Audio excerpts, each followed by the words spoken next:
Hi friends, வணக்கம். Welcome back to Tamil Mithran. நடிகர் ராஜேஷ் மூச்சு திணறல் காரணமாக இன்றைக்கி காலையில் காலமாயிட்டார்.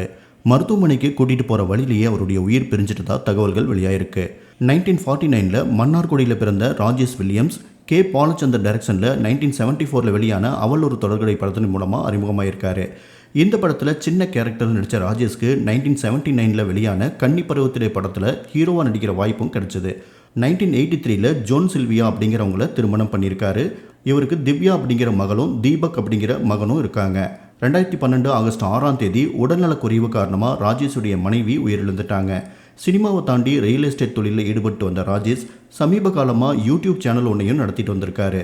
திடீர்னு இன்னைக்கு அதிகாலை மூச்சு திணறல் ஏற்பட்ட நிலையில் அவருடைய குடும்பத்தினர் உடனடியாக அவரை ராமச்சந்திரா மருத்துவமனைக்கு கூட்டிகிட்டு போயிருக்காங்க. ஆனால் போகிற வழியிலேயே அவருடைய உயிர் பிரிஞ்சிட்டு தான் அனௌன்ஸ் பண்ணியிருக்காங்க. பாக்யராஜுடைய அந்த 7 நாட்கள், கமல்ஹாசனுடைய சத்யா, மகாநதி, விருமாண்டி உள்ளிட்ட படங்களில் சிறப்பான நடிப்பை அவர் வெளிப்படுத்தியிருக்காரு. கிறிஸ்துவராக பிறந்து வளர்ந்தாலும் ஜோதிடத்தில் ஈடுபாடு அதிகம் ஏற்பட்ட நிலையில் அது தொடர்பான புத்தகங்களையும் அவர் எழுதியிருக்காரு. யூடியூப் சேனலில் ஜோதிடம் சம்பந்தமான பல விஷயங்களை அவர் பேசியிருக்காரு. கடைசியாக விஜய் சேதுபதி நடித்த ஹிந்தி படமான மேரி கிறிஸ்மஸ் படத்துலையும் நடிச்சிருந்தார். நடிகர் ராஜேஷுடைய இழப்பை தொடர்ந்து நடிகர் ரஜினிகாந்த் என்ன சொல்லியிருக்கார் அப்படின்னா, என்னுடைய நெருங்கிய நண்பர் நடிகர் ராஜேஷ் அவர்களின் அகால மரண செய்தி எனக்கு அதிர்ச்சி அளிக்கிறது, மிகுந்த மனவேதனையை தருகிறது. அருமையான மனிதர், அவருடைய ஆத்மா சாந்தி அடையட்டும். அவருடைய குடும்பத்தினருக்கும் நண்பர்களுக்கும் என்னுடைய ஆழ்ந்த அனுதாபங்கள் அப்படின்னு சொல்லியிருக்காரு. மேலும் அரசியல் தலைவர்கள், பிரபலங்கள், ரசிகர்கள் அப்படின்னு பலரும் அவருடைய ஆன்மா சாந்தி அடைய இரங்கல் தெரிவிச்சிட்டு இருக்காங்க.